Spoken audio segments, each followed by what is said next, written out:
first, what is the nice thing about the ecosystem services concept? It is a concept which everyone can understand and associate with. I mean, if you talk about biodiversity, it's very abstract. Of course, it's most used for under conservationists or biologists, etc. But ecosystem services are wider, and for some people, nature that they relate to can be a meadow with a nice landscape with the willows along the ditch and some cows in the meadow. That is their association with nature, and that is really the ecosystem service concept. It is landscape value, it is a sense of place that people have with a certain location, that is a cultural value in fact, how they associate with an area of perhaps their youth. But it can also be the complex issue of enjoying the presence of rare species. So it is wider and more encompassing, and for communication that works good. So therefore ecosystem works to bring across that message of the importance of environmental services or what they enjoy from their environment. And that is at a very local level, but it also works up to the higher levels. Apparently it's also appealing to member states, to countries to be involved in this. And for this reason, for instance, Costa Rica has also embraced that concept of ecosystem services. So even at state level it works, and they have restored their forests based on income they gained from ecosystem services. They paid out farmers to compensate them for their work, for protecting the land. So at different scale levels it works very well, and it gained momentum as well, of course, with the IBES, let me call it, community. That is the almost 140 countries that have now signed IBES, that are involved and supporting IBES. They are all discussing conserving biodiversity. So in that respect, it's a very powerful concept. Thank you. Now, and how can ecosystem services be integrated into landscape restoration and resource management?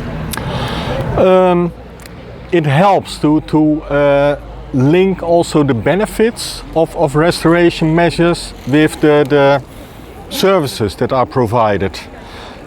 Nowadays we are discussing, or it's almost finalized, the discussion, I hope, about the nature restoration law. It seems that Europe will vote for the law, but well, we'll see.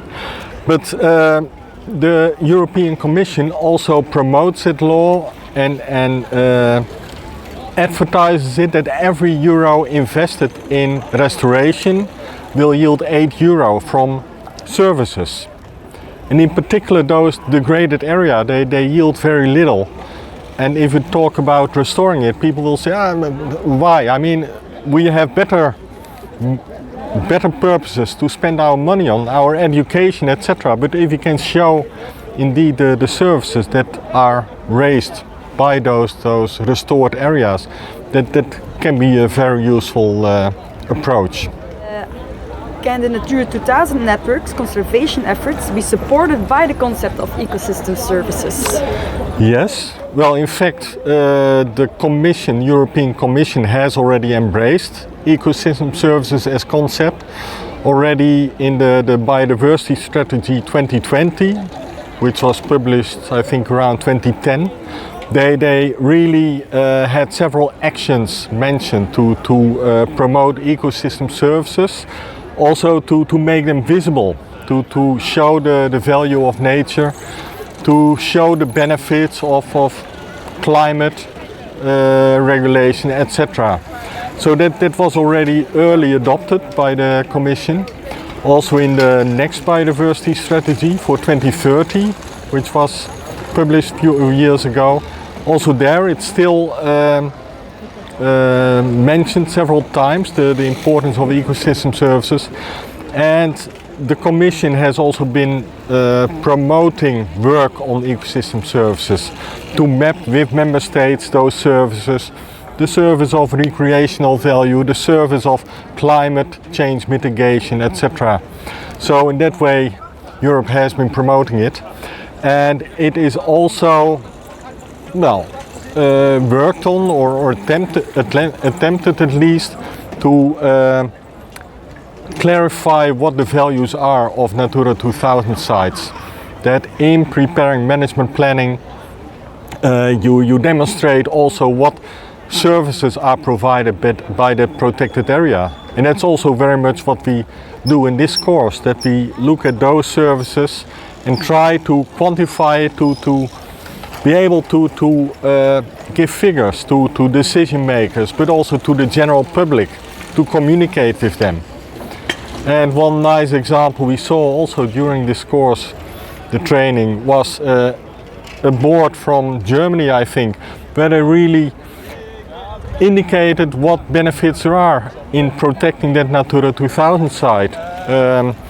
It is about wildlife viewing and people coming to the area. It is the production of timber at that site, the habitat value for particular rare species, the water retention in that larger forest area, the water that's conserved in the light of climate change, the carbon sequestration. So this can be used for Natura 2000 to show the importance of the area.